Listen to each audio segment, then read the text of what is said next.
Hello, everyone, and welcome back to My Anime Journal. And today we will be starting out with Private Eye Doll. By the way, if I do sound a little bit sick, I think I may be. And I know I don't have to record so many in advance, but I feel like we might as well just get them out of the way. I am almost finished with season 5, which is kind of crazy. So this is going to be the second to last episode of season 5, but they're mostly garbage anime anyway, so it doesn't really matter. Um, but Private Eye Doll. Um, Obviously, this is a pun, joking on Private Eye and Idol, because the main character is an idol, and it's about a detective and an idol protagonist. Um, yeah, 3 episodes, 15 minutes each. It was fun though. Was it good? No, but I thought it was enjoyable enough. Especially like when you compare to some some anime from this period that are just atrocious. This one was fun enough. I thought it was a fun time. Yeah, it is just a silly anime, and but yeah, if you like anime, especially OVAs from this kind of period, I'd recommend watching it. Um, yeah, really not that much to say about it, honestly. Also, I don't really think it was translated, so that's a thing to think about. After that, I watched Hidan no Area, Bute ga Kitarite Onsen Kenshu. Um, and it's Hidan no Area. It's just a extra little thing. I don't know. What was it? Hidano area isn't really good in the first place, and that one wasn't really any better. After that, I watched the Frame Arms Girl movie, Kya Kya Ufufu no Wonderland, or No Wonderland. Um, and it's a compilation and it has extra footage. I mean, maybe it's just because I watched Frame Arms Girl a long time ago and multitasked it. A lot of it I didn't remember from the series. Oh, this wasn't crazy long ago. 2020, about 2 years before I saw the movie. Um, but felt fresh enough. The girls are cute, obviously, but they don't have a crazy amount of personality. Um, and being compressed into a movie doesn't really help with that. It kind of just makes things even less interesting. There was decent amount of music in the movie actually. They had like a whole bunch of idol scenes. That part was fun. I liked that part. The music was good. The dancing was fun. Um, if you like that kind of aspect, then I'd recommend it. Otherwise, you don't really need to waste your time. Like if you've already seen Frame Rate Scroll, like I guess probably doesn't add a huge amount, but I don't remember if there was dancing in the original. It doesn't matter. After that, I watched Tante Opera Milky Home's Alternative, and it's an alternative world. Instead of losing their toys and becoming worthless students, they're on a path to become successful detectives. So in the main series, they used to have um, they used to have like magical powers, and then those are stripped away from them, I guess. But in this one, they retain them, and so they just use these magical toys throughout the entire two OVAs, which I thought was fun. Like it added a nice little spice to it. If you like that idea, go ahead. After that, I watched a bunch of these. Tante Opera Milky Homes Fun Party Night Kento Janet no Okurimono. God, Kento Janeto. That was quite a thing. So they they meet this couple that are named Ken and Janet, and Ken and Janet really make a big deal of it. Kento Janeto, as if it's like this I don't know, like a TV series or like a doll line or something. But like, and they're like, who the hell are Ken and Janet? And it is just this couple. Like, it's not like they're famous or anything. They just make a big deal of themselves. Um, but their whole um whole mission this special is based around that couple. Um, and it's silly, it's fun. It's not bad. And after that, I watched Tente Opera Milky Home's summer special, and the cover makes it look very lewd. It looks like, okay, so we're just getting our swimsuit episode. I guess that's all. That's fine, whatever. Um, but it's not actually lewd. It doesn't take place on a beach, confusingly. Um, but or at least most of it doesn't. Um, but it's fun though. It was a fun short episode. Well, full length episode, but like short special. But yeah, it was starting. Yeah. I don't know. It was fine though. Nothing to complain about there. Um, Tente Milky Holmes isn't really a great anime, but whatever. I still I think I've seen just the first season and nothing else, except for a couple specials, I guess. Um, After that, I watched Kitty Chan wo Saga Se Toyamashi Stamp Rally. Um, uh, Stamp Rally. Guess that's a very Japanese thing, isn't it? Okay. Right. Hello Kitty goes missing, and this detective has to go and find her. Um, it's silly. I don't know. I didn't really like it. Um, and then of course, I watched this detective's own series because they have their own series. I mean, why wouldn't they? Baby Shark has its own series, even like three of them. So why wouldn't this random detective mascot get her own series? So yeah, I watched those, and they were also not very good. Um, Oh, Toyama. Oh, this is an anime project by Toyama City to promote tourism. Okay, so it's an anime to promote an area. Those are always bad, so it makes sense that this one would be bad. Um, yeah. After that, I watched Gintama Movie 2, Kan Ketsen, Zoro Zuya Yo An Nare. Um, right. This movie.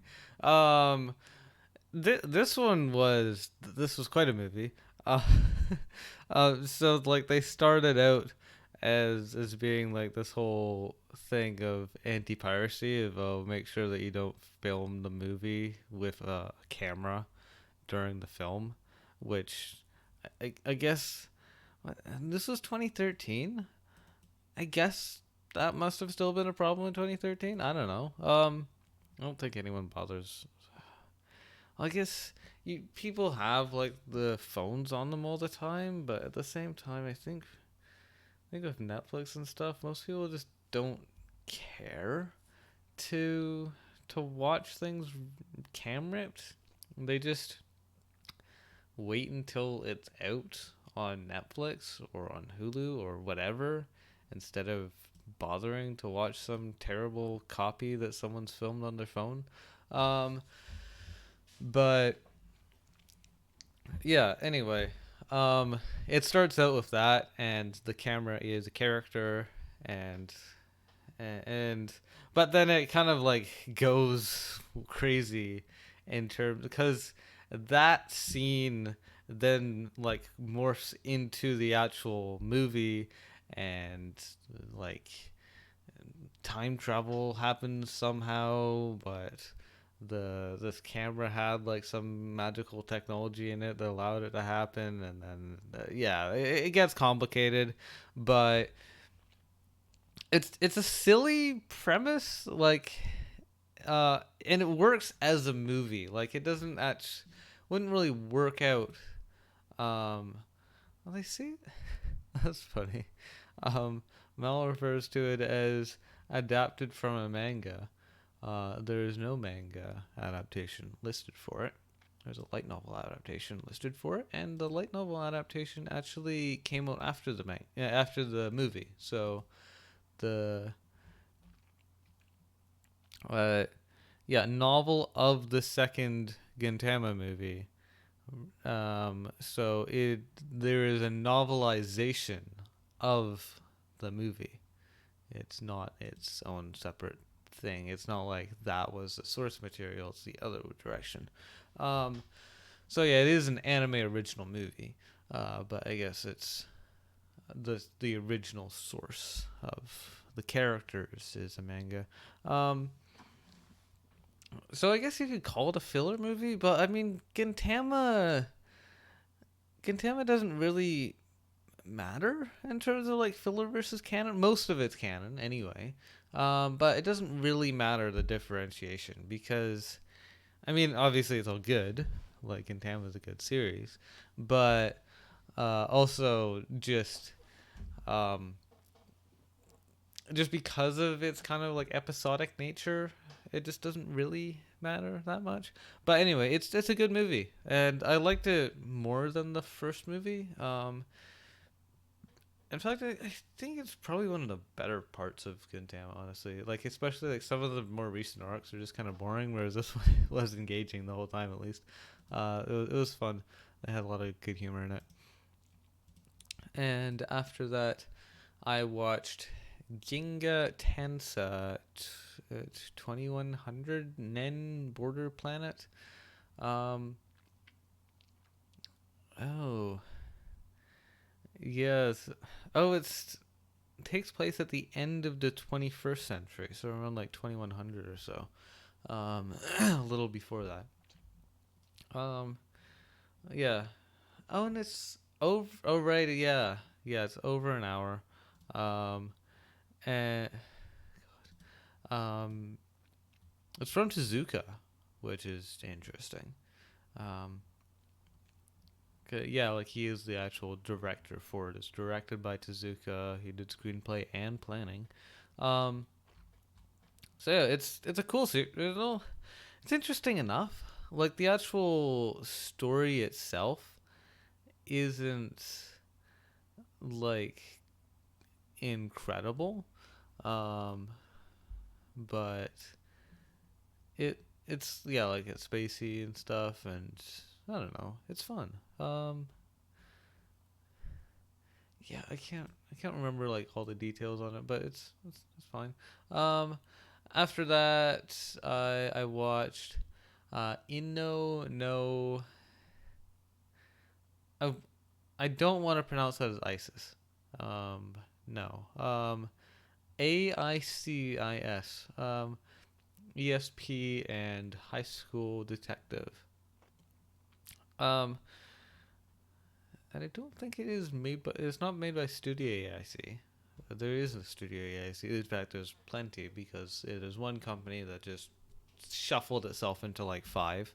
Um, but yeah, that thing, ACES. I don't know. It's I guess it's not crazy short. It's an ONA, like it's the made for the internet. Also, the character designs are really pretty, but it is a picture drama. Um, and I didn't realize it was a picture drama going in. Because you look at the cover or you look at the pictures, and it just looks really pretty. Like the characters are really attractive, really clean looking, and it just looks really nice. Like you kind of think, wow, wouldn't it be nice to see something that's looks like this? And then you start watching it, and it's like, oh, well, I thought this was gonna be animated, but beggars can't be choosers. Like, it's it is animated, but it's kind of like animated in the style of like you have like, the character exists and their mouse moves, and then there's like some like slight bits of animation, but like in like their 11-minute episodes, um, in 11 minutes there might be like 100 frames, or something like that. Like it's not like crazy high amounts of animation. 100 frames, like not including each lip flap as a separate frame, obviously, but it just doesn't actually, the picture doesn't change as much as you would expect it to. Um, and also the only the first like I think five, was it 3 episodes? Only the first couple episodes are actually translated, which is disappointing. Because the story seemed like it could have been decent, but um, my Japanese isn't really good enough to understand much past the first little bit that's translated. So, like, that's disappointing. But the characters seem interesting enough. In fact, actually, I kind of liked the characters. Some of them have decent personalities, but it's just there's various complications that kind of get in the way of making it like a truly good anime. But yeah, it's a thing. I wouldn't really say I recommend it, especially because it's not translated. But also because it's a picture drama. Like I think most people would be turned off by that, or at least a decent percentage would, considering the reviews I've seen of some picture dramas. They're like, "Well, I thought this was gonna be an anime." Um, like you'd have to recognize it as a picture drama, which does not mention it's a picture drama anywhere. Um, yeah, that is something to think about. After that, I watched Halloween Pajama, which is it is an ONA. It's like a promotional video, but it's actually like a musical, and it's really well done. Like it's not a music video, but it's like a kind of story told through song, which is really cool. And it's actually it's directed by the person who wrote the manga, which is interesting. I guess he just created it to he created it to promote it, um, or something like that. But yeah, it's a cool little animation, and I would recommend it. Um, After that, I watched Oh, this is Chinese, isn't it? Uh, one she Chi Shan Chan Gloria. I didn't research this first, um, but yeah, let's just call it Gloria for now, so I don't butcher the Mandarin again. Also, no one's seen this. It's an animated short made as a personal project. Uh, the film script began at the end of 2017 and has gone through many difficulties. Thanks for the tips. Oh, this is like half an hour. Um, but yeah, it was a thing. Um, I kind of don't remember if this one was translated or not either. Like, just given how few people have seen it, I would err on the side of it not having been seen, having been translated. But it it was enjoyable. Um, uh, yeah, I can't really remember too much about it. And then I watched Chan Chi Ri, this or Apocalypse Day, and this one's 20 minutes, and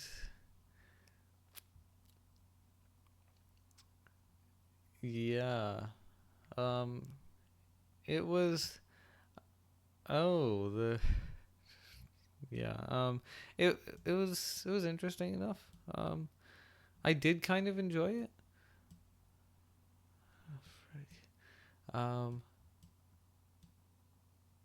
Yeah, it was good. I liked it. But like not a crazy amount, but it was enjoyable enough. Which is kind of all you can ask for, honestly. But also it is only 20 minutes, so like it seems like the story could have with the story it could have been a bit more ambitious lengthwise. Oh, and this is actually related to the last one. Yeah, yeah, no, I remember that. That they kind of all tie into each other, and then there's another one, False Memory, that also ties in that I watched soon after as well. But all three of them are like related to each other, and they all kind of, I guess, tie in. Um, which is cool because they are three separate anime. But yeah, it's kind of neat having that connection. Um, and finally, I watched Miko Note episode 0 Zenji Tsudan. Um, a short animation depicting the day before the events of the Miko Note mobile game. So this is actually a prequel to a video or to a mobile game, um, and I thought they did a good job. Like it's cool. I mean, in terms of a promotional video, it promotes it. It's also fairly substantial. It's 11 minutes. Um, it was just like a fun little short that aired online. That's not bad. But yeah, it's just like a fun little short. Um, and it's Miko's, right? Miko's are good. Happens at shrines and stuff like that. Yeah, it was fun though. Yeah, anyway, not after that. After that, I'm signing off. Hope to see you for the finale of season 5 and also into season 6, which will start soon. Um, yeah, thank you for watching. Hope to see you again next time, and goodbye.